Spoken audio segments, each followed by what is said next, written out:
Quando você pensa na palavra veganismo, o que vem na sua mente? Alimentação sem carne, coisas mais naturais, sem exploração animal, mas o movimento vegano é muito maior que apenas o setor de alimentação. Exatamente isso. Algumas ideias do veganismo estão presentes em outros setores, como roupas, acessórios, cosméticos, com a produção de produtos que não fazem testes em animais, por exemplo. E é exatamente sobre veganismo que a gente conversa nesse episódio de hoje.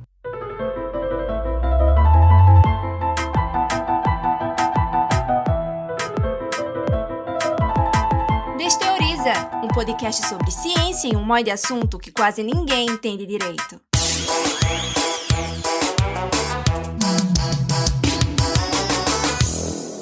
Eu sou Laís Ferreira, jornalista, pesquisadora, trabalho aqui na UFPE e vou me autodescrever para você. Eu sou mulher de pele clara, estatura mediana nem tão alta nem tão baixa, tenho mais ou menos 1,64 de altura, tenho cabelos cacheados castanhos, cachos bem pequenininhos. Eles são curtos, estão aqui um pouco acima da base do pescoço. Ele hoje está dividido para o lado, um pouquinho está solto, ele é um pouco volumoso. Eu estou usando uma blusa azul de malha, é uma blusa que é cavada aqui na altura do braço, ela não tem manga. E ela tem uma gola pequenininha aqui no pescoço. Estou usando brincos azuis, estou usando um fone de ouvido branco e uso óculos, um óculos que tem uma armação preta, que tem um pouco puxada aqui na ponta, que faz quase um gatinho aqui no olho. E atrás de mim tem uma parede branca. Eu sou Felipe Silva, sou estudante de Rádio, TV e Internet aqui da UFPE e também estou estagiário aqui na Diretoria de Comunicação. Eu sou uma pessoa também de pele clara, tenho cabelo cacheado, castanho escuro quase preto, mas é curtinho, na altura da orelha mais ou menos. Hoje ele tá com os cachos bem definidos, às vezes não tá tanto, mas hoje tá. Eu tô com uma blusa branca com as listras amarelas, tô com um moletom rosa por cima, cobrindo a parte do meu antebraço, porque tá fazendo frio aqui onde eu tô. Eu uso óculos também, um óculos de armação arredondada, dourada, e é isso. E hoje a gente recebe aqui uma dupla de convidadas que vai conversar com a gente sobre veganismo. Vamos começar chamando aqui para a conversa Bárbara Bastos. Bem-vinda, Bárbara. Se apresente para quem está nos ouvindo te conhecer melhor. Olá, pessoal. Obrigada pelo convite. Eu sou professora de administração da UFPE. Eu também produzo o programa Realidades para a Rádio Universitária da UFPE, FM, e também participo do grupo de pesquisa ECOA, Estudos Críticos Organizacionais da Alimentação. Muito obrigada pelo convite. Para mim é sempre bom falar de veganismo, porque é um assunto que é muito importante na minha vida. Eu decidi virar vegana há 11 anos atrás, então tenho alguma experiência com isso e participo do movimento vegano desde então. Me descrevendo, então eu sou uma mulher de pele clara, tenho cabelo nos ombros, ondulado, e cabelo e olhos escuros, castanhos escuros, e uso óculos também. Bem-vinda, Bárbara. A gente que agradece a sua participação. E quem também conversa com a gente hoje nesse episódio é Luana Antero. Bem-vinda, Luana. Se apresenta pra gente, por favor. Oi, gente. Eu sou Luana. Já começo agradecendo o convite também de estar por aqui. Sou servidora técnica administrativa na Federal. Sou formada em letras também por essa universidade. Tenho mestrado em gênero, estudos de gênero e de mulheres, que vale como mestrado em sociologia aqui no Brasil. Sou vegana há 10 anos. Conheci Bárbara dentro do movimento como ativista vegana. A gente já trabalhou bastante junto e conversa bastante sobre o tema. Então é uma honra e um prazer, novamente estar aqui. E sou uma mulher de pele clara também, cabelo castanho escuro, ondulado, em corte assimétrico, um pouquinho acima do ombro, e tem um rabinho assim que passa um pouquinho dos ombros. Também uso óculos de armação rosa clarinho, e estou usando um vestido azul claro com estampas florais, e atrás de mim tem um armário branco. Bem-vinda, Luana. A gente também agradece a sua participação. E antes da gente começar o nosso papo, eu quero convidar você que está nos ouvindo para seguir o Desteoriza nas redes sociais, @Desteoriza no Instagram, Facebook, Twitter, que agora é X, e TikTok. Quero convidar você também para seguir a gente no seu tocador de podcast favorito, nessa página aí onde você está nos ouvindo. Vai ter um botão seguir em algum lugar aí da sua tela, principalmente perto do nome Desteoriza. Você clica nesse botão e aí você recebe uma notificação toda vez que a gente publicar um conteúdo novo. ouvindo. E se você estiver nos ouvindo pelo Spotify, tem também aí um espaço para você deixar a sua opinião, deixar um comentário sobre esse episódio, e também você pode utilizar esse espaço para deixar uma sugestão de tema que você quer que a gente desteorize aqui para você, tá? Bom, vamos começar o nosso papo. Eu queria começar pelo começo, como dizia minha avó, né? A gente está falando de veganismo e eu acho que existem ideias diferentes sobre veganismo na nossa sociedade. E eu queria começar ajudando a gente a trilhar esse caminho com uma pergunta. Queria começar com Luana. O que é veganismo, Luana? Como é que a gente pode definir veganismo? Laís, eu acho que o veganismo, como outras lutas assim, progressistas, de alguma forma, não se definem de uma maneira só, né? Talvez a gente fale em veganismos no plural. Se a gente vai pela definição histórica lá da sociedade vegana, The Vegan Society, que, digamos, começou esse movimento pelo mundo, seria você se abster de usar o máximo, dentro do possível e praticável, qualquer produto ou se alimentar de coisas que venham de origem animal ou passem pela exploração de animais. Atualmente, hoje, eu entendo e eu vivo o veganismo como um posicionamento político. O veganismo popular, né, que a gente chama hoje, que está realmente embasado e conversando com diversas outras práticas sociais. Então, o veganismo que está relacionado também com a luta antirracista, com o feminismo, com o etarismo, né, o combate a todas essas opressões. Então, respondendo que hoje, para mim, é o veganismo, e não só para mim, porque eu sei que é um movimento maior, é um posicionamento político diante do que a gente vive cotidianamente. Como eu falei, né, no início da minha pergunta, eu acho que tem várias ideias sobre veganismo e às vezes existem dúvidas. Veganismo, vegetarianismo. Queria que a gente conversasse, Bárbara, explicando qual é a diferença entre uma pessoa ser vegana para uma pessoa que é vegetariana. Qual é a principal diferença entre essas duas coisas? Eu queria só complementar em relação ao que a Luana falou, porque eu concordo muito. Também me identifico dentro dessa perspectiva do veganismo popular, entendendo o veganismo como um movimento social, uma luta para mudar a realidade dos animais não humanos. Historicamente, o veganismo sempre foi muito focado em práticas de pessoas. E aí vem essa ideia do estilo de vida vegano. E a gente vem há alguns anos tentando redirecionar essa visão dominante de veganismo para uma visão de que o veganismo é para mudar a realidade dos animais e não é sobre os humanos veganos, é sobre lutar para mudar a realidade dos animais. Então, voltando para a pergunta, vegetarianismo tem a ver com uma prática de se alimentar sem carnes. E aí existe toda uma discussão sobre o vegetarianismo poder incluir ou não derivados de animais, como ovos, laticínios, mel. Enfim, como eu acho mais importante mudar as estruturas do que discutir práticas de indivíduos, eu não vou dizer que é isso ou aquilo. Se fala muito em ovo-lacto-vegetarianismo, como sendo a prática de não comer carne, mas comer ovos e leite. Lacto-vegetarianismo inclui laticínios, mas não inclui ovos. E ovo-vegetarianismo inclui ovos, não inclui laticínios. E veganismo não inclui na alimentação nada de origem animal, então nenhum derivado. E também tem outras coisas, né? Quando a gente pensa em alimentação e pensa numa alimentação que não utiliza ingredientes de origem animal, tem vários ingredientes que não são conhecidos por todo mundo, não são óbvios, como ingredientes que são usados na indústria alimentícia. Então existem emulsificantes usados em sorvetes que usam gordura de origem que vem do leite ou que vem de banha de porco. Existe corante vermelho que é usado em iogurte, em balas, que pode ser cochonila, que vem de insetos. E aí tem todas essas outras coisas, né? Não é somente aquilo que obviamente está no prato. E aí também depende se vem de uma indústria, se é feito em casa. Então entra também nessa discussão sobre como a comida é feita, de onde vem. Enfim, mas aí veganismo, quando se fala em uma pessoa ser vegana, entende-se de uma maneira geral de que a pessoa não vai se alimentar de nada que venha de animais, nem vai se envolver, participar de atividades que geram exploração animal de alguma forma. Então ela não vai usar nenhum vestuário que foi extraído de animais, por exemplo, seda, couro. A pessoa não vai assistir uma apresentação que utiliza animais, seja num rodeio, vaquejada, ou de animais aquáticos, não vai visitar um aquário. Enfim, tem coisas que a gente não sabe e tem coisas que a gente não consegue evitar. Por exemplo, o pneu de ônibus utiliza ingrediente de origem animal, mas a gente numa cidade grande, numa metrópole, que precisa se locomover, a gente não pode simplesmente dizer eu vou boicotar ônibus, né? Então, por isso que sempre se falou dentro do possível e praticável. Mas é aquela história de sempre procurar alternativa. Todo medicamento no Brasil é testado em animais, porque a legislação obriga, né? E aí a pessoa não vai tomar um medicamento quando precisar, isso não faz sentido. E aí o que é que as pessoas até fazem piada no meio vegano? Um vegano morto não fez nada pelos animais, né? Então você precisa de um medicamento, você vai lá e toma. Você vai tentar por outras frentes modificar a forma de liberação de remédios para que métodos alternativos de teste sejam adotados em substituição. Quando a gente fala, então, de vegetarianismo, a gente está falando do universo da alimentação. Se consome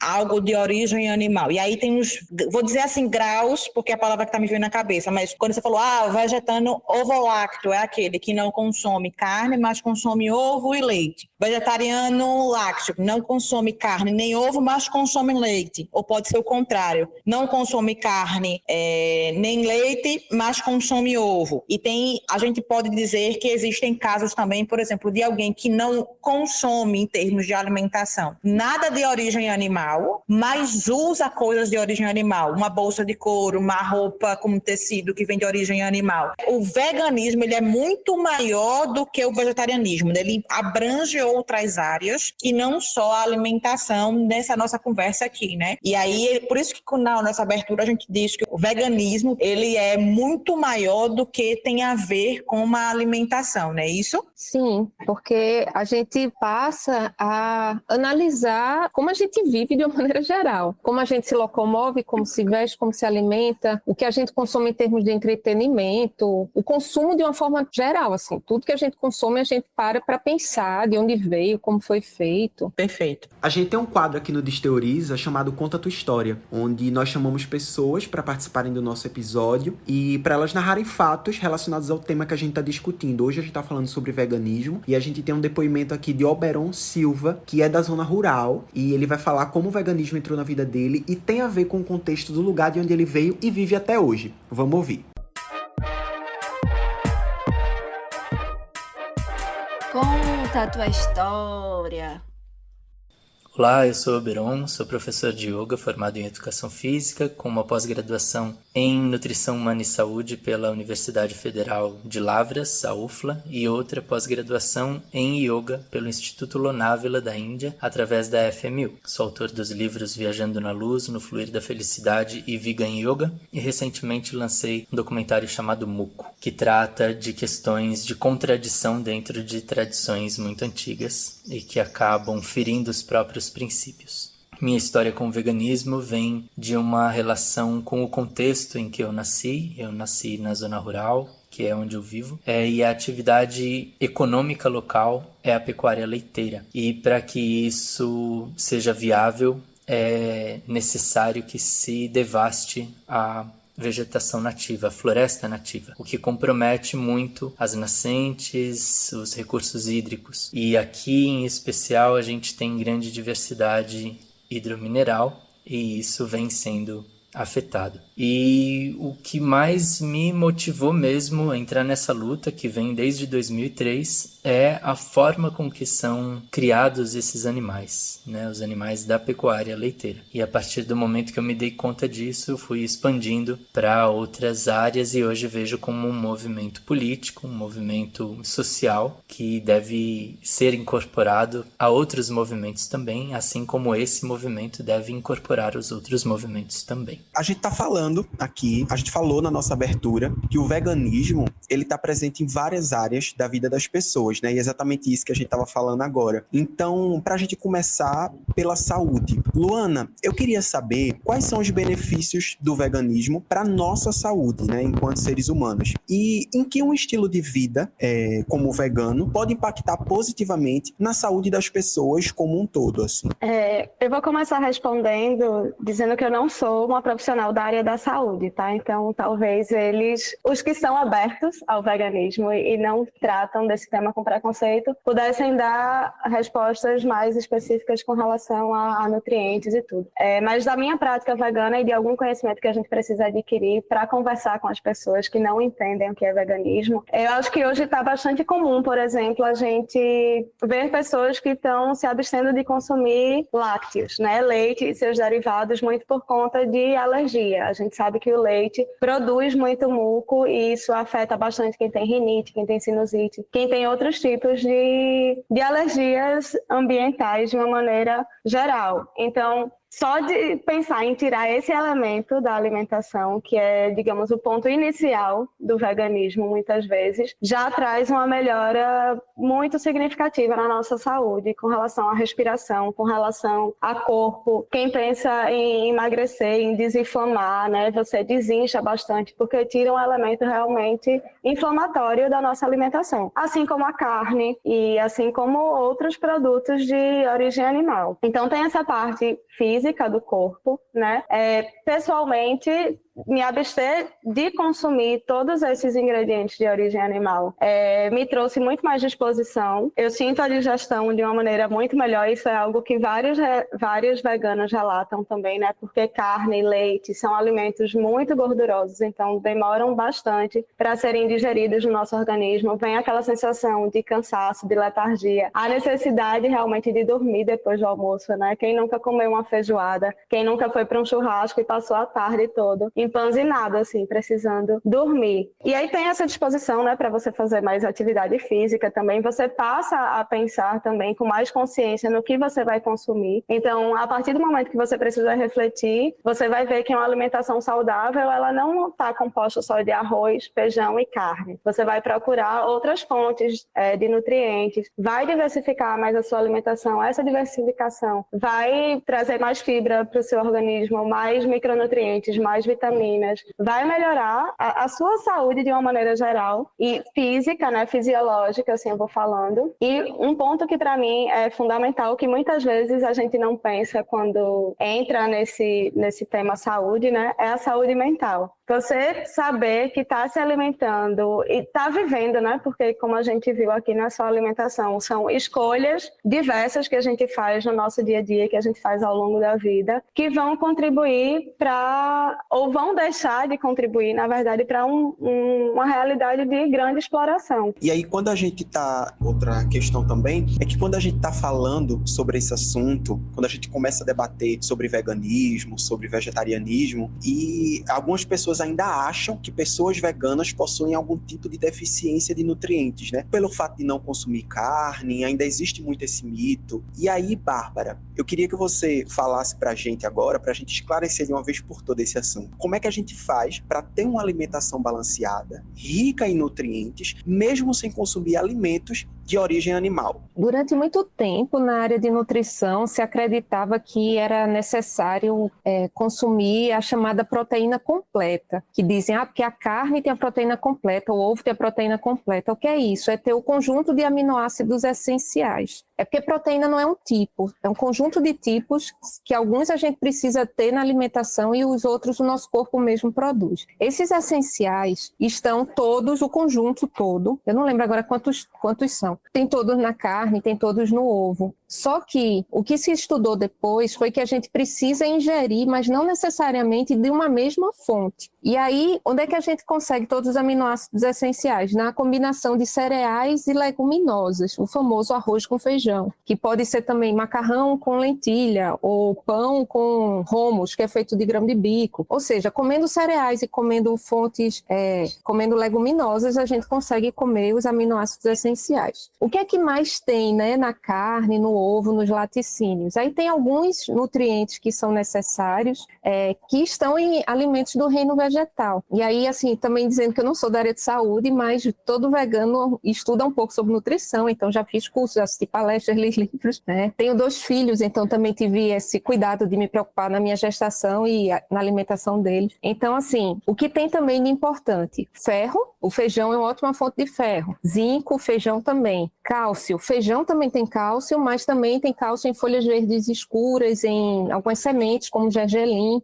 alguns tipos de tofu, que é tipo um queijo feito de soja, se for feito na forma tradicional, ele é fonte de cálcio também. O ômega 3 tem na linhaça, na chia, enfim, estão na alimentação. Se a gente tiver uma alimentação balanceada, a gente vai ter o que a gente precisa. Quando você pensa, assim, o principal substituto realmente são as leguminosas. Então, uma pessoa que faz uma mudança de alimentação para uma alimentação, enfim, onívora, com todos os alimentos, para uma alimentação vegana, ela vai comer mais feijão, tá? E o que é que ela está fazendo? Automaticamente corta um monte de gordura e acrescenta um monte de fibra. E aí diminui muito as calorias na ingestão, então a pessoa precisa comer um volume maior de comida e é muito mais fácil ela ter um controle calórico adequado. Por isso que muita gente emagrece. Se a pessoa continuar comendo o mesmo volume, ela vai emagrecer até demais, vai sentir fome, né? Então tem que ter um reequilíbrio. Algumas pessoas precisam comer com mais frequência, algumas pessoas precisam inserir outras fontes de gordura na alimentação, comer mais amendoim, castanha, abacate,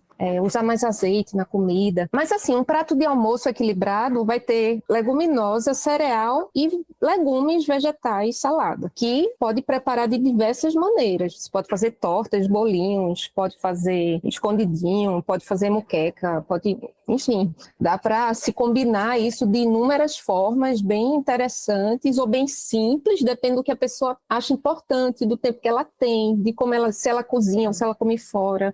O prato tradicional que a gente brinca, né? O arroz, feijão, a carne, a batata frita, ou seja, para as pessoas que são veganas, que estão dentro do movimento, que adotam esse estilo de vida, não falta esses nutrientes porque elas repõem com outras coisas além da carne, dos alimentos, como você estava falando agora, né? Muito interessante isso. A gente estava falando especificamente agora sobre alimentação, sobre comida, mas existem outras áreas para pensar o veganismo além da alimentação, né? E aí, puxando esse gancho, a gente tem outro Conta a Tua História, que dessa vez é de Rodrigo Felipe, e ele vai falar pra gente justamente sobre essa questão, né? O veganismo, ele não tá somente ligado a não comer animais, mas a vários outros temas, como o meio ambiente, por exemplo. Então, vamos ver o que é que o Rodrigo tem pra dizer pra gente. Eu me chamo Rodrigo Felipe, eu sou assistente social, também sou residente de saúde da família pela Universidade de Pernambuco e sou graduado em serviço social pela Universidade Federal de Pernambuco. Eu comecei a instigar esse tema em 2018, quando eu entrei na Universidade Federal de Pernambuco dentro do serviço social e percebi que o tema, né, do veganismo, ele tinha uma grande importância na luta contra o sistema capitalista, né? Então, nos estudos, né, que aproximam o veganismo dentro de uma construção de uma nova ordem societária, a gente percebe que os animais lá antigamente, eles coabitavam a terra com nós, né, exploravam esse ar, essa água que a gente tinha de uma maneira muito harmônica. E daí, com a chegada da estrutura colonial capitalista e também industrial, a gente percebe que essa ideia de exploração dos animais, ela fica bastante atrofiada, né? E hoje, dentro do sistema capitalista contemporâneo, a gente percebe que essa exploração desenfreada dos animais, ela tá aí sem limite. Então, estudar o veganismo é trazer essa ideia de que os animais, eles também são seres sencientes e que também a gente precisa ter limites em relação a esse tema. Então, isso vai envolver questões do meio ambiente, vai envolver questões de gênero, raça e classe, e um debate aí muito cultural que a gente precisa trazer para a sociedade e também trazer um pouco essa ideia de que os humanos e os animais, eles estão aí para coabitar a Terra de maneira bastante harmônica. Então o veganismo, ele começa aí a trazer esse debate em relação a esse tema. E agora eu queria perguntar para vocês duas sobre quais são os benefícios do veganismo para o meio ambiente e para a sustentabilidade. Eu sei que Luana já comentou sobre isso, Bárbara também no começo acabou pegando esse gancho, mas aí a gente pode se aprofundar agora para falar especificamente sobre esses dois temas, né? O meio ambiente, sustentabilidade. A gente pode começar por Luana e depois passar para Bárbara. Eu acho que eu vou começar comentando um grande mito ou uma grande questão que vários veganos escutam, né? Que é a questão da soja, da monocultura de soja, que somos veganos e por isso estamos contribuindo para a devastação da Amazônia, porque comemos soja. A soja da monocultura, essa soja que está desmatando, que está queimando tudo lá, ela é em grande parte produzida para virar ração para os animais de corte, né? Então, ao nos abstermos de consumir carne, os veganos já deixamos de contribuir com grande parte dessa essa cadeia produtiva como um todo. E aí, se você pensa, não é só você desmatar e devastar toda uma área para plantar soja, para alimentar o gado. É toda a estrutura de frigorífico, o consumo de energia ali dentro, tanto de poluição de água, o antibiótico que é dado para esses animais, antibióticos e outros remédios, né, que é dado a eles. O custo de transporte, porque precisa ser em carros especiais, né, com refrigeração. Toda a manutenção disso. Eu brinco assim com minha família às vezes, que eu vou fazer feira e vou passar a tarde na casa da minha mãe, por exemplo. E eu digo, eu acabei de vir do mercado. Ela, mas como assim? A feira tá no carro. Eu, mãe, eu não compro carne, não tem congelado, não tem nada que vai apodrecer no meu carro se ficarem algumas horas ali, né? Não é bom deixar frutas e legumes, enfim, tão abafados assim, mas eu não corro o risco de gelar, de descongelar nada e aquilo apodrecer. E aí, se a gente vai pensar no gás que é usado para refrigeração e quando isso solta no meio ambiente. Então, são questões que é toda uma cadeia produtiva que, obviamente, o vegano não está completamente isento disso, mas reduz drasticamente o impacto ambiental que se tem ao adotar uma alimentação vegetariana estrita, e não só a alimentação, né, mas pensar toda essa nossa cadeia de consumo reduz bastante em comparação a uma pessoa que está comendo carne desses grandes frigoríficos, principalmente, né? Até quem compra de pequeno produtor está alimentando de alguma parte, porque essa ração aí muitas vezes vem do mesmo lugar. Eu acho que uma coisa bem importante é a quantidade de alimento que precisa ser produzido para alimentar os animais, para eles crescerem, engordarem, serem abatidos. É como se fosse um funil de recursos, tá? Então, assim, se a gente for comparar a quantidade de terra para produzir alimento, para alimentar animais, para alimentar seres humanos, você precisa de uma área de plantação muito superior. Aí, dependendo do tipo de carne, se é carne vermelha ou de frango ou de porco, esse funil varia um pouco de tamanho. Para carne vermelha é muito mais, porque os animais levam mais tempo para chegar na idade do abate do que frango, por exemplo, mas é como se fosse um desperdício de área, de produção. E aí tem algumas contas que fazem que são interessantes, assim, que se todo o planeta parasse de consumir carne, a gente poderia ter uma população de humanos de bilhões e bilhões a mais do que a gente tem hoje, porque a terra agriculturável seria suficiente para alimentar todo mundo. Mas no modelo em que se produz grãos para engordar animais, para alimentar pessoas, a gente só consegue, entre aspas, nesse planeta, porque tem gente abaixo da linha da pobreza, tem gente com alimentação inadequada e tem muitas pessoas que têm uma alimentação com muito pouco consumo de carne, não por uma escolha, mas por viverem em pobreza, numa situação de vulnerabilidade social, né? Então, eu acho que é uma coisa que eu sempre reflito quando eu estou decidindo ou pensando sobre algum tipo de consumo, que é o seguinte: se todo mundo no planeta fizesse isso seria viável? Se não é, eu estou tomando uma parcela de recurso que eu não deveria, né? Eu acho que é um uso predatório do planeta e a gente não deveria fazer dessa forma. Vão ter pessoas que consomem carne que vão dizer, isso é falta de fiscalização, tem que ter regulamentação e tal. Tem hoje? Não tem. Então, se você está consumindo hoje, você está consumindo dentro desse sistema de produção, né? E aí eu acho que cabe a quem consome carne fazer esse tipo de demanda. Se você consome carne, cobre do governo que fiscalize e que não faça isso. Que eu gostaria de complementar a resposta de Bárbara também com mais 2 pontos que eu lembrei. Que a gente falou aqui dos animais terrestres, né, e aéreos, e esqueceu de falar do impacto ambiental que tem também na pesca, né, na pesca de arrasto, para que as pessoas que consomem peixe, quem come peixe não é nem vegetariano, nem vegano, é uma pessoa que se alimenta de carne e que tem um grande impacto ambiental também, porque eu não tenho números, tá, gente? Essa parte, assim, se Bárbara tiver depois e quiser complementar, por favor. Mas para fazer pesca de vários desses peixes, você joga uma rede gigantesca no fundo do mar e ali você destrói grande parte da vida marinha daquele espaço para pescar uma quantidade ínfima de peixe que não justifica.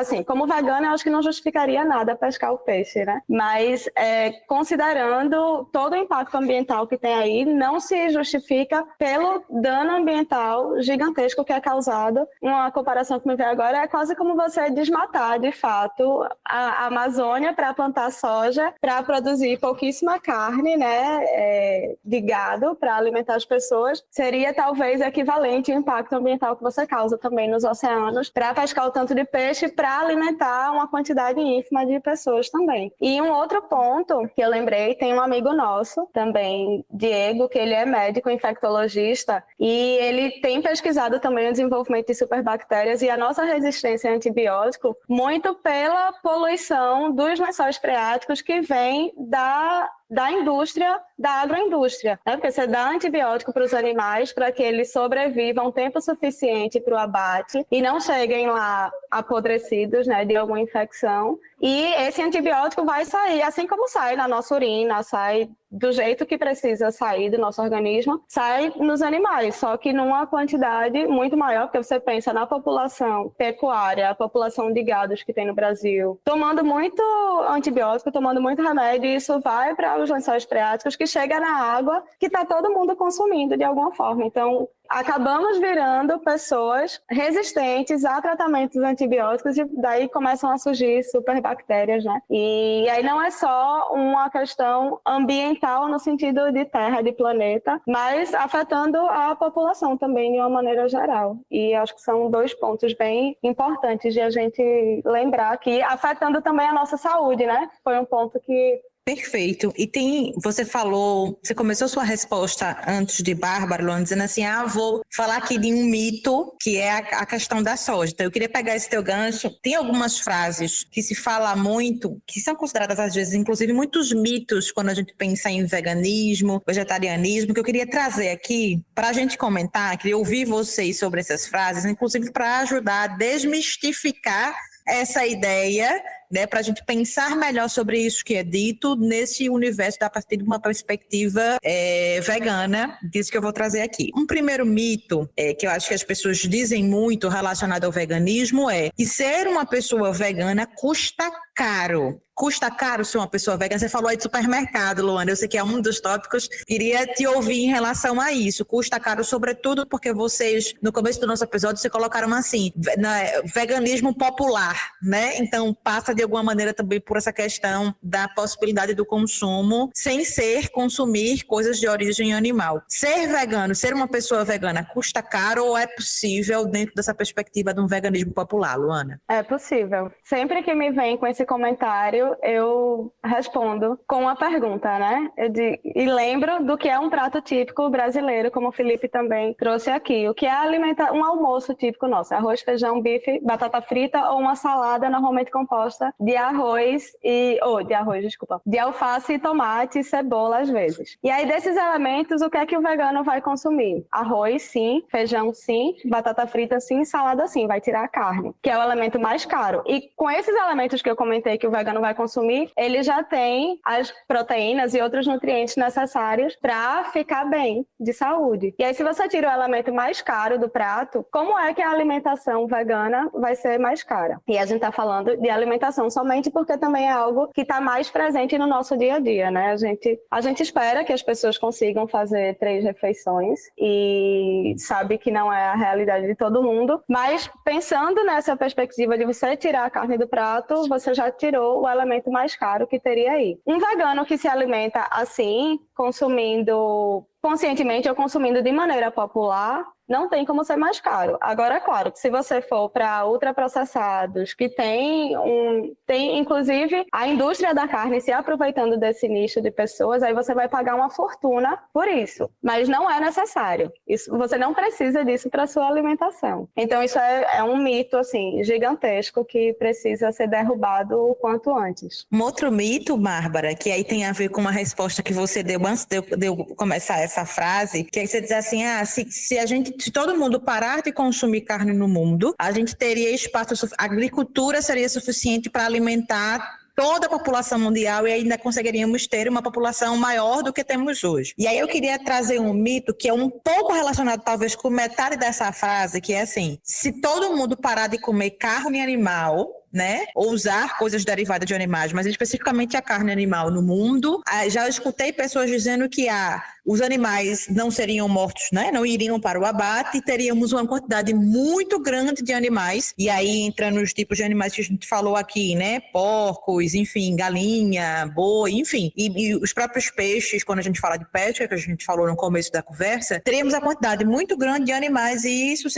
causaria um desequilíbrio ambiental. Queria te ouvir sobre esse mito também. Eu confesso que eu tenho dificuldade de levar a sério essa afirmação, porque parte de uma ideia de que iria acontecer tipo uma revolução dos bichos, seria essa ideia, de que num estalar de dedos, ninguém mais comeria animais e todos eles estariam soltos na natureza, se reproduzindo numa velocidade enorme. Então, assim, é bem difícil imaginar isso, é mais fácil imaginar que haja uma transição, haja uma redução de consumo, e o que realmente acontece na indústria de produção animal é uma reprodução artificial deles. Então, os animais não estão se reproduzindo naturalmente, existe inseminação artificial dos bichos. E isso faz com que nasçam em muita quantidade, né? Então, por exemplo, as porcas reprodutoras, elas ficam tendo várias gestações para ter vários porcos, assim, em série, para irem engordar e ser abatidos para produzir carne suína. E na natureza não seria nesse ritmo. Enfim, teria uma redução da reprodução dos animais e é muito improvável que eles, de um segundo para o outro, parasse o consumo e eles fossem soltos. A gente vive num mundo capitalista. Quem é que é o dono de animais, assim, de uma vasta produção que vai soltar o capital deles, né? Um outro mito, Luana, que eu queria te ouvir, tem um pouco a ver com uma frase que você usou algumas respostas atrás, mas que eu vou retomar agora, que é a ideia de que, quando a gente estava conversando, né, de que pessoas que são veganas não teriam todos os nutrientes, aí você trouxe, né, é possível ter uma alimentação balanceada, rica em nutrientes, sem consumir alimentos de origem animal. E aí, um mito relacionado a isso, relacionado a nutrientes, é de que o ser humano, ele é um ser carnívoro. Nós nascemos para comer outros animais e que se não fosse assim, se não fosse da nossa natureza, a gente já viria com todos os nutrientes prontos, não haveria necessidade de consumir animais para ter alguns tipos de nutrientes que a gente precisa para viver. Queria te ouvir sobre esse mito. Engraçado que eu vi isso outro dia e fiquei rindo sozinha, né? Somos onívoros. Se a gente vai para a classificação alimentar lá dos animais, tem os herbívoros, vacas, né? Enfim, que se alimentam de fato só de plantas. Tem os carnívoros, cujos intestinos e, enfim, sistema digestório não consegue absorver algumas coisas que tem nas plantas. E temos nós, seres humanos e outros animais, né, os primatas, são também onívoros. Isso quer dizer que a gente pode consumir tanto os vegetais quanto carne. A gente vai conseguir digerir. Acho que a gente só não digere celulose, mas que também não vai fazer mal pra gente, vai sair como tudo que precisa sair do nosso organismo, né? Vai ser excretado de alguma maneira. E então não somos carnívoros. A gente vai precisar... E o nosso organismo, ele vai sintetizar aquilo que precisa sintetizar a partir da alimentação que a gente tem.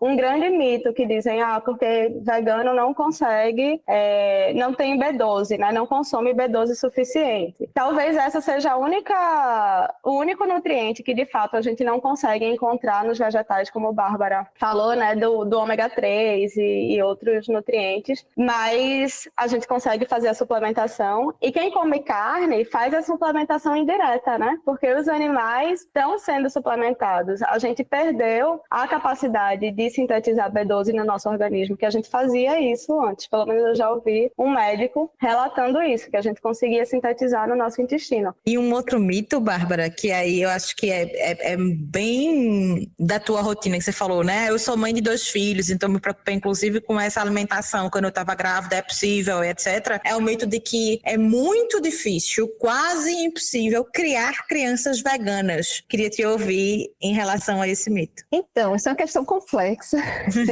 porque a gente tem uma sociedade onde a maioria das pessoas não é vegana e muitas pessoas têm preconceito, né? Então, assim, eu já me deparei com situações chatas, difíceis e com situações de muito acolhimento e inclusão. Então, enfim, a gente vive situações de vários tipos. Do ponto de vista da nutrição, é perfeitamente viável. criança comparada com adulto precisa de mais proteína. Então, assim, se um adulto vegano consegue ter proteína no nível adequado, comendo leguminosas em 2 refeições ou em uma refeição no dia, a criança precisa nas 2. Então, eu dou feijão no almoço e no jantar, né? Isso não é uma grande dificuldade, né? B12, todo mundo suplementa B12 aqui em casa. Às vezes é difícil encontrar pediatra que entenda e que oriente adequadamente. Eu consegui, tem uma pediatra maravilhosa acompanhando meus filhos. Tem alguns que não se atualizam e ficam reforçando crenças e não acolhem. Já vi relatos muito tristes de pais que foram maltratados por pediatra, de questionarem a responsabilidade com os filhos,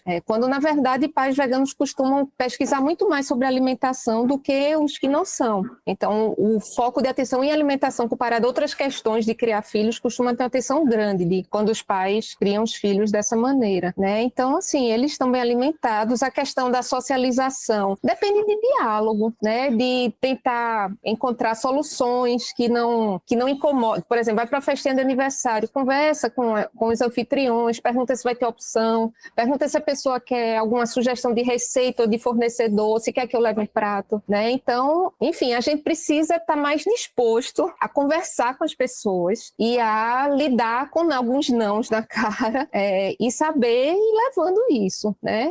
Eu acho que termina sendo bom, eu acho que as crianças aprendem a negociar desde cedo, a se adaptar, né? Enfim, o meu filho, ele nunca teve colega de escola vegano, sempre foi o único da sala até hoje, ele tem 13. Minha filha de 6, ela tem uma coleguinha vegana, tem coleguinhas vegetarianos também, então para ela eu acho que é um pouco mais fácil, né? Porque ela não é a única. Ao mesmo tempo eu vejo ela muito mais curiosa sobre os alimentos de origem animal, ela quer saber como é e o que é isso tem gosto de quê? E aí eu apresento para ela coisas que têm gosto semelhante, né? E com ela eu preciso gastar mais, assim, a conversa também, porque eu sei que tem gente que pensa, os pais impõem o veganismo aos filhos, né? Tá, mas os pais que não são veganos, eles impõem o consumo de animais aos filhos. Se a gente parar para pensar, criar filhos, até eles crescerem, a gente impõe uma série de coisas. A gente que compra roupa, a gente que define onde eles vão morar, que escola eles vão, a gente põe a vida a eles, a partir do que a gente acredita ser certo ou errado, né? Então, não acho que os pais veganos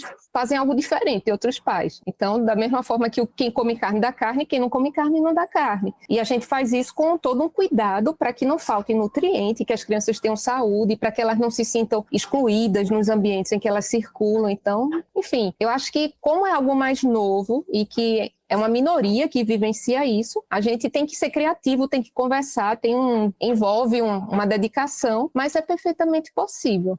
Eu queria trazer mais 2 coisas para a nossa conversa. Eu queria começar ainda com você, Bárbara, e aí, obviamente, com Luana também. É o seguinte, a gente falou lá na nossa abertura, a gente tem falado ao longo de todo o nosso episódio, a gente está falando um pouco mais de alimentação, mas o veganismo tem a ver com um estilo de vida e envolve a maneira como a gente se porta no mundo, né? Como é que a gente consome as coisas que estão no mundo dentro do possível, que foi isso que vocês colocaram, né? O exemplo que você trouxe, Bárbara. Pneu de caminhão, pneu de ônibus tem ingredientes de origem animal, mas eu não tenho como deixar de andar de ônibus porque não é possível que isso aconteça. E aí a gente vem acompanhando de uns anos para cá um aumento da indústria, digamos assim, de materiais que afirmam não ser de origem animais nas mais diversas perspectivas, vestuário, cosméticos, sobretudo, né? Então a gente vem percebendo um aumento da indústria, num olhar da indústria para pessoas veganas, né? Para materiais que não são de origem animal. Eu queria saber como é que vocês enxergam isso. Eu sei que existem pessoas que vão olhar isso a partir de uma perspectiva como um nicho de mercado,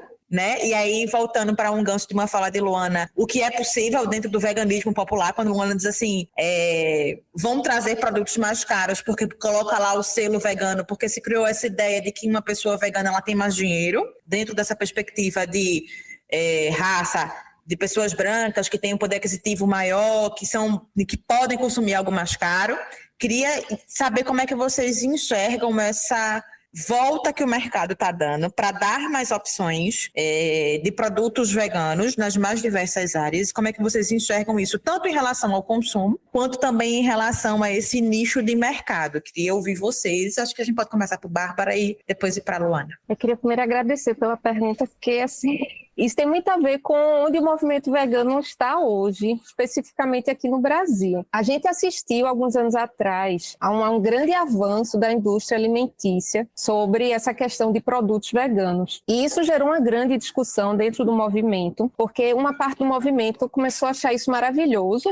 Olha que bom, a gente vai poder consumir tudo que os outros consomem sendo vegano, né? E vou conseguir ir no supermercado e também comprar tudo na versão vegana. E outra parte do movimento olhou para isso e disse, isso não é bom, porque a gente está cada vez mais associando o veganismo a uma prática de consumo que é dependente da indústria alimentícia, que tira a autonomia das pessoas sobre isso, porque a indústria alimentícia e ultraprocessado diz muito sobre perda da autonomia alimentar, que você vai comprar pronto algo que você não tem como reproduzir na sua casa, porque depende de um maquinário e de ingredientes que você não consegue comprar e fazer.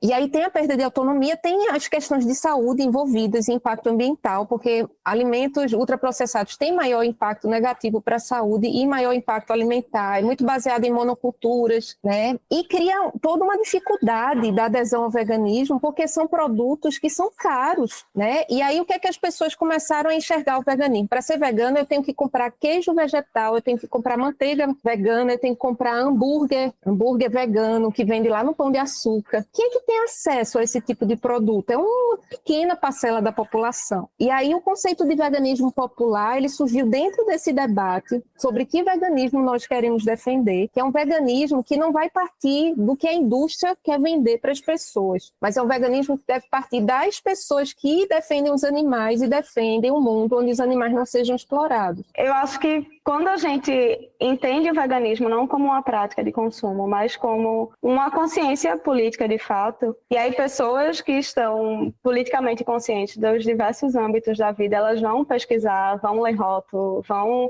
fazer a sua parte, a sua tarefa de casa. Antes de comprar alguma coisa, quem está nessa lógica vai entender ou vai saber reconhecer o que é uma empresa que segue praticando toda a exploração dos animais e descobriu no veganismo um nicho a ser explorado, e empresas que estão realmente se adaptando a um novo mercado que está surgindo. Perfeito. E tem uma perspectiva que aí é específica para a Luana, que eu acho que tem muito a ver com o que você pesquisa, Luana, que eu queria te ouvir em relação a isso. A gente falou aí do veganismo a partir de uma perspectiva econômica, né? A gente está falando em relação a isso.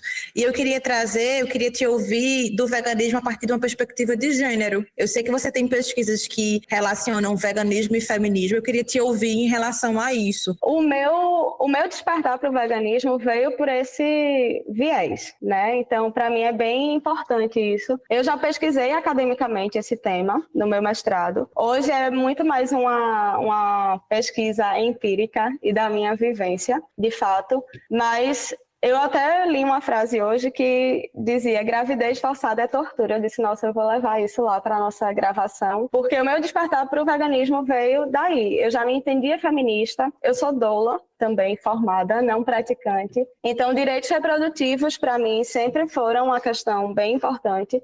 E quando eu me dei conta que, para a perpetuação da indústria alimentícia de alimentos de origem animal, eram os corpos femininos que precisavam ser os mais explorados, né? Tem uma autora, Carol Adams, que ela fala até em proteínas feminilizadas. Eu não lembro exatamente qual é o termo da tradução, mas que não fala somente da carne. São essas proteínas que vão demandar a exploração, em maior parte, do corpo feminino para que elas possam chegar nas prateleiras. Então, ovo, leite, tudo isso vem muito mais, enfim, leite e todos os seus derivados, né? Vem pela exploração dos corpos femininos e de toda a reprodução. Então, para ter uma indústria gigantesca de leite e de laticínios, a gente precisa ter vacas emprenhadas contra a sua vontade e bezerros retirados dela para que aquele leite passe a ser de consumo humano. Enfim, é toda uma cadeia que coloca o corpo feminino muito mais vulnerável e muito mais explorado do que outros, né? A gente estava falando durante a nossa conversa, né, várias vezes sobre a questão de como as pessoas veganas lidam com as dificuldades do dia a dia, enfim. Vocês falaram também da necessidade de ter opções veganas, vegetarianas nos lugares. E aí, aproveitando esse gancho, eu quero pedir para vocês duas, darem dicas para quem está fazendo a transição, para quem quer ser uma pessoa vegana, para quem tem interesse sobre o tema, muitas vezes tem certos receios. Quais são as dicas principais que vocês dão para essas pessoas que estão querendo ingressar no movimento vegano? Eu acho assim que tem um momento que a pessoa precisa parar e tipo, analisar o que ela faz no dia a dia, que nem sempre a pessoa tem tanta consciência ou reflexão sobre, né? Tipo, vamos sair do automático, vamos pensar do que eu preciso e quais são as alternativas. Então, assim, o que mais impacta, obviamente, é a alimentação, porque é o que a gente faz mais, né? A gente come de 3 a 5 vezes por dia e aí tem que se alimentar. E onde é que eu me alimento? É em casa, é na rua. E aí dá uma estudada, assim, se eu for cozinhar, então é entender o que é que eu vou cozinhar ou não, adaptar minhas compras e adaptar minhas receitas. E aí tem muita informação. Desde que eu virei vegana, que eu indico o mesmo blog que continua maravilhoso, que é o blog Papa Capim, www.papacapim.org, de Sandra Guimarães, que a gente começou sendo fã dela, depois somos amigas dela, né, Luana? E ela é de Natal, ela morou na Palestina, hoje ela mora nos arredores de Paris, mas vai vir para o Brasil em breve de novo. Ela vem sempre ao Brasil, pelo menos uma vez por ano, a cada 2 anos, e está junto da gente nessa construção do veganismo popular. Tem várias entrevistas de Sandra falando do assunto, mas voltando para o blog, ela fala muito sobre como a gente se virar na vida, né? Tanto preparando os pratos, como tem uma postagem dela que eu acho incrível, sobre como sobreviver a um churrasco, tá? Dá várias ideias, né? Ela diz que você pode também não querer ir para o churrasco, tem gente que se incomoda muito, e você também pode se adaptar e preparar de uma forma, e aí tem que entender que as pessoas são diferentes, as pessoas têm que se conhecer. Tem gente que vira vegano e fica com nojo de tudo. Ai, meu Deus, mas a frigideira do restaurante foi usada para fritar alguma coisa de origem animal. Tem outras pessoas que não ligam para isso, que estão mais focadas em seguir a própria escolha. Eu escolhi um prato que não me importa se tem algum tipo de... Enfim, se usou as mesmas coisas, usou a mesma chapa para fritar um hambúrguer. Não tem uma regra, eu sou muito contra o veganismo se deter em escrever uma cartilha do que um vegano faz e um vegano não faz. Eu sou a favor da gente discutir como a gente pode disseminar práticas que utilizam menos os animais. Eu acho que é por aí que a gente deve focar o nosso esforço. Mas então, se você come fora, tem lugar que já tem opção vegana, tem lugar que não tem, ou tem lugar que tem, mas que ninguém chamou de opção vegana, tá? Então, não precisa ter escrito que um prato é vegano para ele ser vegano. Você pergunta, o que é que vocês usam aqui nessa preparação? Vocês usam azeite ou usam manteiga nessa farofa? É feito na hora? Se for feito na hora, dá para fazer diferente? Vegano também viaja e vai para a cidade interior, vai para lugares onde não se fala muito em veganismo, e é sempre na base da conversa, né? E aí, ir adaptando. Então, assim, em casa eu acho mais fácil, porque você vai, com o tempo, e não muito tempo, você fica craque, assim, você sabe o que você vai usar.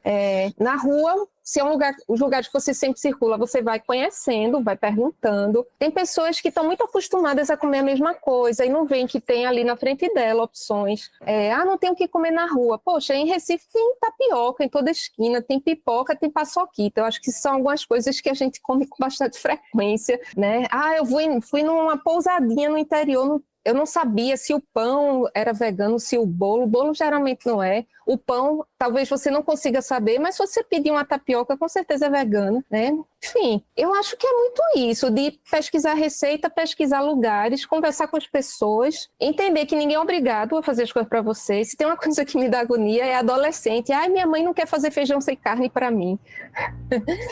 Adolescente que quer virar vegano, vá para a cozinha, você tem muito tempo, você pensa que não tem tempo, mas você tem muito tempo. Faça feijão e ofereça para a família inteira. De repente sua mãe deixa de fazer feijão e você faz feijão sem carne para todo mundo, olha só.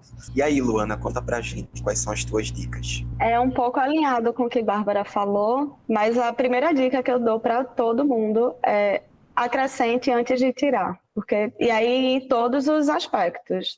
Aí você não vai passar a sentir falta daquela roupa que você tinha. Você vai experimentar antes coisas, antes de dizer, porque agora eu não como mais nada, porque agora eu não tenho mais o que vestir, eu não tenho mais sapato, não tenho maquiagem, não tenho nada. Começa a testar.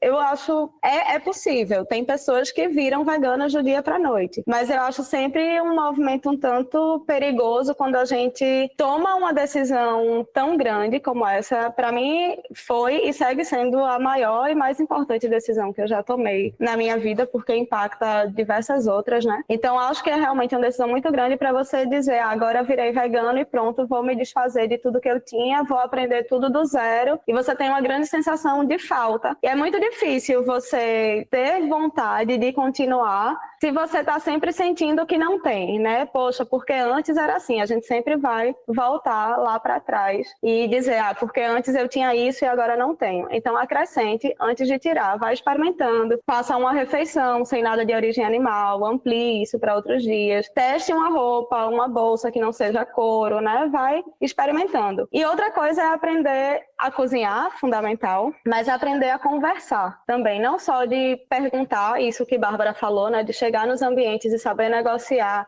as suas escolhas, para que isso não seja uma imposição para as pessoas, nem você se sinta frustrada com aquilo ali, mas aprender a conversar também com os seus familiares, com todo mundo. Para mim, o aspecto mais difícil do veganismo é o aspecto social. Tudo que eu decido e faço por mim eu tiro de letra, assim, é mamão com açúcar, sabe? É muito fácil. Agora, você negociar esses ambientes festivos, familiares, e todas as perguntas que vêm, né? Gente, eu sou vegana há 10 anos e eu escuto esses mitos de pessoas da minha família há 10 anos, que já conversaram comigo várias vezes. Então, aprenda a conversar, né? Sem se enfurecer, sem reforçar o estereótipo do vegano chato, do vegano intransigente, sem que você se fira também, sem que você precise ceder para pertencer àquele espaço, mas tenha calma, não chegou para todo mundo ainda, nem sei se um dia vai chegar. Eu queria complementar uma coisa que, na verdade, foi o que fez eu virar vegana naquele momento, que foi conviver com pessoas veganas. Eu tinha medo de virar vegana. Eu sempre cozinhei, sempre gostei de comer comida boa, e eu tinha medo de, eu vou ficar triste, eu vou passar vontade. Até que eu comecei a conhecer pessoas veganas e conviver com elas, e eu vi que elas não estavam sofrendo, não estavam passando vontade, elas conseguiam resolver isso de várias formas. Então, converse com pessoas ou pela internet, grupos, sei lá, o Facebook está meio devagar, né? Não sei. Mas, enfim, na vida real também, conheça pessoas veganas, converse com pessoas veganas, que isso faz toda a diferença, tá? Então, às vezes, você tem uma dúvida que é muito importante para você e que quando você vê como alguém resolveu aquilo na vida dela, você vê, nossa, então isso pode funcionar, né? E a questão de desabafar das dificuldades, enfim, se sentir acolhido no processo é bem importante. Muitas vezes até consumir conteúdo de pessoas que falam sobre isso nas redes sociais, né? Isso já aconteceu comigo, eu ficar curioso, com vontade de comer uma comida porque eu vi uma pessoa vegetariana, vegana falando sobre. Exatamente. E aí eu queria aproveitar para arrematar esse nosso episódio fazendo uma pergunta que eu sei que é muito de cunho pessoal, mas eu acho que faz sentido a gente trazer essa pergunta para esse momento aqui da nossa conversa, já que a gente já conversou, né? Já tem uma conversa avançada sobre o veganismo e os impactos positivos do veganismo, tanto para a gente quanto ser humano, quanto para os animais, quanto para o planeta. E é uma pergunta que eu sei que vocês vão trazer uma perspectiva individual e subjetiva, mas é isso mesmo que a gente quer, que é por que ser uma pessoa vegana? Queria começar com você, Bárbara. Por que ser uma pessoa vegana? Eu vou falar uma coisa que talvez pareça meio forte, mas eu acho que é necessário. Existe uma realidade extremamente cruel por trás do uso de animais e que eu tenho certeza que a grande maioria das pessoas, se parasse realmente, honestamente, para pensar nisso, não continuaria utilizando, sabe? Eu acho que, claro que tem exceções, né? Mas eu acredito que a grande maioria das pessoas, se tivesse que matar o animal que come, se tivesse que arrancar o couro do animal para fazer uma bolsa, optaria por outros produtos, outros alimentos. Tá? Então, eu acho que a gente deve parar de esconder isso, porque a realidade é que a sociedade esconde. A gente não vê propaganda de carne que mostre abate, né? Isso nem de leite que mostre onde as vacas ficam quando estão sendo ordenhadas, porque as pessoas não se sentem bem com animais sendo torturados e assassinados. Então, eu acho que a gente deve olhar para o veganismo, porque utilizar animais, explorar animais gera muito sofrimento. Fora a destruição do nosso planeta, fora todos os problemas de saúde que vêm junto com isso. Então, eu acho que é por aí. Para mim, é isso. O veganismo é um aspecto político da minha vida, que perpassa e fala por todos os outros. Foi a partir da consciência do veganismo que eu passei a entender a minha forma de consumir, de estar no mundo com pessoas e com outros animais. E quando ela fala assim da exploração dos animais, são os animais não humanos e os humanos também, né? E eu lembrei do documentário Carne e Osso, que foi produzido pelo Ministério do Trabalho na década de 2010, eu não lembro exatamente o ano, que fala da realidade dos trabalhadores de frigorífico. E como até eles, muitas vezes eles só pegam parte dos animais e eles acabam dissociando também, né? Que ali é um animal todo. Mas o documentário em si não entra nesse aspecto psicológico, mas ao reassistir a esse documentário eu estava pensando como as pessoas que vão ao supermercado comprar ali seu filezinho de frango, sua picanha, suas coisas, não param para pensar que aquilo tá ali cortadinho, tá limpinho, tá embalado, porque foi uma pessoa quem produziu aquilo, não é uma máquina que abate, que corta, que faz tudo e coloca, né? Então, para mim, as pessoas precisam ser veganas porque eu acredito no veganismo como uma luta política que engloba várias outras, e a partir daí a gente tem um impacto social, ambiental, econômico gigantesco para benefício da população e do planeta. Perfeito. O nosso episódio ele tá chegando ao fim, né? O papo tá sendo incrível. Eu, por exemplo, tô aprendendo muita coisa que eu tinha bastante curiosidade, mas não sem antes a gente dar as nossas famosas indicações, né? Todo final do episódio a gente sempre indica conteúdo para você que tá nos ouvindo, que quer saber um pouco mais sobre esse assunto. E aí eu queria começar por você, Bárbara. Queria saber quais são as indicações que você trouxe para quem tá nos ouvindo, né? Para que elas possam entender melhor sobre esse assunto que a gente discutiu hoje, o veganismo. Tá, então vou reiterar o blog Papa Capim, de Sandra Guimarães, que tem muita receita e tem muitos textos incríveis sobre veganismo e questões relacionadas. Eu faço parte da União Vegana de Ativismo, que é uma rede de coletivos que defende o veganismo popular, que Luana também participou da fundação lá em 2018. E tem um site, tá? Então, União Vegana de Ativismo. Vocês acham no YouTube o site, e tem um canal do YouTube que, na pandemia, a gente fez muitas lives explorando diversos assuntos com convidados incríveis, então super recomendo resgatar essas lives para assistir. Tem um Instagram também com postagens regulares, e em cada cidade tem um coletivo. Em Recife a gente tem a Associação Vegana do Recife, a VEG, está no Instagram. Também quem quiser participar é aberto. Tem um podcast Outras Mamas, que começou estudando a política sexual da carne, de Carol Adams, então começa apresentando o livro e depois trouxe inúmeros assuntos, muita qualidade também, muitos convidados incríveis. Eu acho que os principais são esses, tem muitos. Vegano Periférico, que Luana comentou, tem página no Instagram e escrevem também no portal do Terra, né? Então dá para também ler. Procurar aí Vegano Periférico. No Instagram tem muita gente, é tanta gente que eu fico com dificuldade de dizer quem. Eu acho que em termos de receita, eu acho que eu tenho 2 favoritos, assim, que é Veg com 2 Gs, Gui, que é Guilherme o nome dele. Eu não lembro agora de onde ele é, eu acho que ele é de Santa Catarina do Sudeste. E tem Juliana Couto, Vegana Prática também, que eu adoro. Mas tem muita gente boa, desculpa que eu não citei. O Vegui é um perfil, acho que tem um perfil no Instagram, né, Bárbara? Sim. Agora, Luana, fica à vontade para dar para a gente as indicações que você tem. Eu reforço as indicações de Bárbara. Também tinha anotado o blog de Sandra. Eu acho que é o ponto de partida para qualquer pessoa que quer entender veganismo, pegar a receita, e principalmente o veganismo que se conecta com outras lutas, né? E o podcast Outras Mamas. Particularmente sobre veganismo e feminismo, eu indico o livro que Bárbara também citou agora, A Política Sexual da Carne, de Carol Adams. E tem um livro, tem 2 livros, na verdade, que só estão em inglês.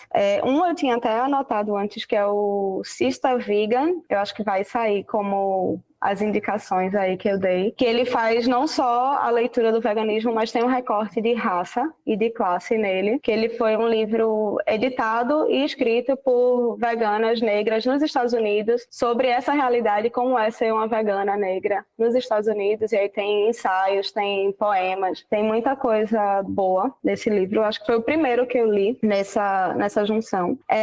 Indico o documentário A Carne é Fraca, que Bárbara também falou, eu acho que ele segue importante para quem quer conhecer. Aí tem alguns outros documentários também, para quem tem mais ou menos estômago. Tem o Cowspiracy, que eu acho que dá para encontrar na Netflix. Tem o Terráqueos, que eu assisti pelo YouTube. Recomendo demais assistir Terráqueos. Agora vão com calma, vão com cuidado, que ele é forte. E no Instagram também, em receita, eu indico o perfil de Thalita Xavier, que tem receitas muito boas e ela é maravilhosa. Ela começa todos os vídeos com mais um dia no meu barraco e vai mostrar uma culinária vegana bastante acessível e muito criativa. Quer lembrar o arroba dela, Luana? De Thalita Eu acho Xavier? Que é arroba Thalita Xavier. Thalita com TH. Perfeito. A gente coloca todas essas indicações de Luana e de Bárbara, a gente vai deixar nas nossas redes sociais, em especial no Instagram. Então vai estar lá bem bonitinho os nomes, onde você consegue encontrar, e também as nossas indicações aqui de conteúdo do Desteoriza. A gente trouxe 3 indicações, além do que as meninas já deixaram. A primeira é um livro, A Revolução dos Bichos, de George Orwell. A segunda é um documentário chamado Forks Over Knives. É um termo em inglês, mas que é Troque a Faca pelo Garfo, que está disponível na Netflix. É um documentário que foca nos problemas de saúde. Então, uma nutricionista e um cirurgião, eles começam a investigar doenças degenerativas que surgiram nos últimos anos e descobrem que a maior parte dessas doenças pode ser evitada e até mesmo revertida através de uma alimentação saudável baseada em plantas. Então, pesquisas existentes comprovam, por exemplo, que doenças como diabetes e alguns tipos de câncer são, em sua grande maioria, desenvolvidas, causadas por um estilo de vida que a gente leva. Então, assiste esse documentário na Netflix. E um outro documentário chamado Mission Blue, Missão Azul, uma tradução literal, está disponível na Netflix, que é um documentário que retrata a campanha de uma oceanógrafa para salvar os oceanos de várias partes do mundo das ameaças como pesca abusiva, resíduos tóxicos. E aí Luana tocou um pouco nesse assunto também, quando ela falou das pescas de arrasto. Então mostra o impacto dessa pesca predatória, da poluição e do despejo de resíduos químicos nos oceanos para a vida marinha. E aí mostra essa campanha. Está disponível na Netflix, Mission Blue, e aí todas essas indicações, tanto de Luana quanto de Bárbara, e as nossas indicações a gente deixa bem direitinho no Instagram do Desteoriza, @Desteoriza, vai estar lá post tanto no feed quanto vai ter um destaque lá, indicações. E aí tem vários destaques com todas as indicações de todos os episódios aqui do Desteoriza. É isso aí. E antes de terminar aqui o episódio da gente, eu queria agradecer a vocês, Luana, Bárbara. Foi incrível conversar com vocês. Eu particularmente aprendi bastante. Tirei muitas dúvidas também, durante a conversa.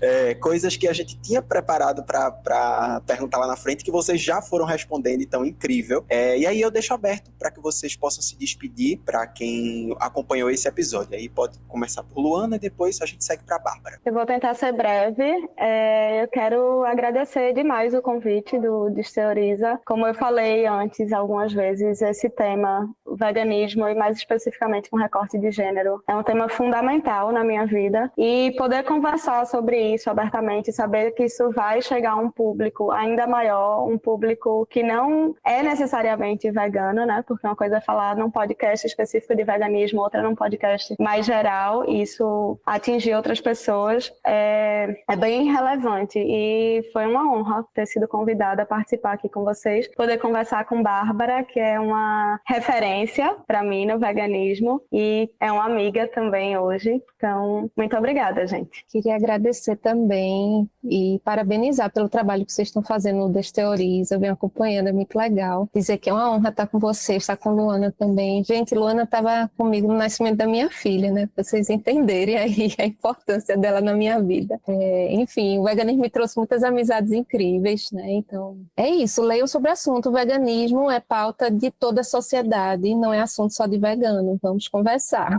Obrigada, gente. A gente que agradece, Luana, Bárbara, Felipe. Assim como Felipe, também aprendi muito nesse episódio, muitas informações importantes, como você bem colocou, Bárbara. Vamos conversar. E aí, você que está nos ouvindo, a gente também agradece por você ter chegado até aqui. E também, se você puder e quiser, indica esse episódio para uma pessoa que você conhece, que não precisa ser necessariamente vegana. Se for também, fique à vontade para enviar esse conteúdo, mas também, se não for, fique à vontade para enviar, para que a gente consiga conversar mais sobre esse tema. E aí, agradecer por você ter chegado até aqui e também te convidar novamente para você seguir o Desteoriza nas redes sociais, @Desteoriza no Instagram, Facebook, Twitter, que agora é X, e no TikTok, para acompanhar a gente, seguir a gente nos tocadores de podcast. E se você estiver nos ouvindo no Spotify, aproveita aí no espacinho, né, que vai ter uma pergunta para você escrever o que é que você achou desse episódio, deixar as suas impressões e também sugerir algum outro assunto que você queira que a gente desteorize aqui para você, tá? O Desteoriza, ele é produzido pela Diretoria de Comunicação da UFPE e é também um projeto de extensão da mesma universidade. E esse episódio foi